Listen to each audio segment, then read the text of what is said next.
మనం చూసినట్లయితే చాలా మంది ప్రేమికుల రోజును జరుపుకుంటూ ఉన్నారు. మన నిజమైన ప్రేమికుడు ఎవరు అనంటే యేసు క్రీస్తు ప్రభువారే మన నిజమైన ప్రేమికుడు. అక్కడ తండ్రి చూడండి, బిడ్డ కొరకు తన ప్రాణాన్ని పెట్టిండు.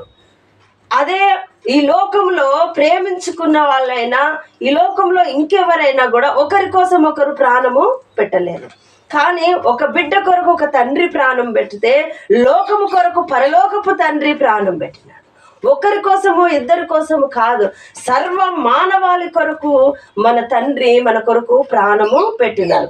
కాబట్టి ఈరోజు చాలా మంది ప్రేమికుల రోజు అనగానే కొత్త కొత్త బహుమానాలు ఇచ్చుకుంటూ ఉంటారు. జ్ఞాపక సూచనగా ఏదో ఏదో ఆ బహుమానాలు ఇచ్చుకుంటూ ఉంటారు. కానీ అది నిజమైన ప్రేమ కాదు. ఆ నిజమైన ప్రేమ ఒకటి ఉన్నది, అదే యేసు క్రీస్తు ప్రేమ. ఎవరి బిడ్డలైనా, కుటుంబాలైనా, మరెవరైనా సరే నిజమైన ప్రేమ దగ్గరికి రావాలి. నిజమైన ప్రేమ దగ్గరికి వచ్చినప్పుడే మన జీవిత విలువలు మనకు తెలుస్తాయి. మన జీవితంలో మనం ఎలాంటి స్థాయిలో ఉంటున్నామో ఆయన కృప మనల్ని హెచ్చిస్తూ ఉంటుంది. ఆయన కృప మనల్ని ఘనపరుస్తూ ఉంటుంది.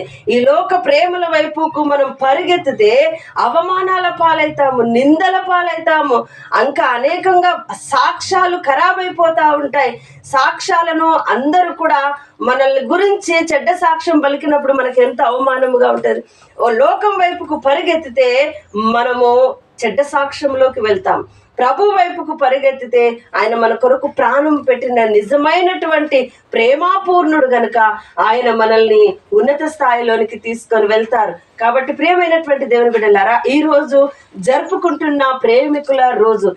మన ప్రేమికులు ఎవరంటే, మన ప్రేమికుడు ఎవరంటే యేసు క్రీస్తు ప్రభువారే మన ప్రేమికుడు. మన పాపము నుండి, మన శాపము నుండి, మన బలహీనతల నుండి ఆయన మనల్ని విడిపించి లోకముకు, పాపముకు, శాపముకు వేరుపరిచి మనల్ని ప్రత్యేకపరిచిన మన నిజ ప్రేమికుడు ఎవరంటే యేసు క్రీస్తు ప్రభువారే మన నిజ ప్రేమికుడు. కాబట్టి ప్రియమైనటువంటి దేవుని బిడ్డలారా, ఈరోజు మన నిజ ప్రేమికుని వైపు మన హృదయాలు తిప్పుకోవాలి. నిజ ప్రేమికుని అయినటువంటి యేసు క్రీస్తు ప్రభువారిని మాత్రమే మనము స్తుతించాలి, ఆరాధించాలి, గణపరచాలి.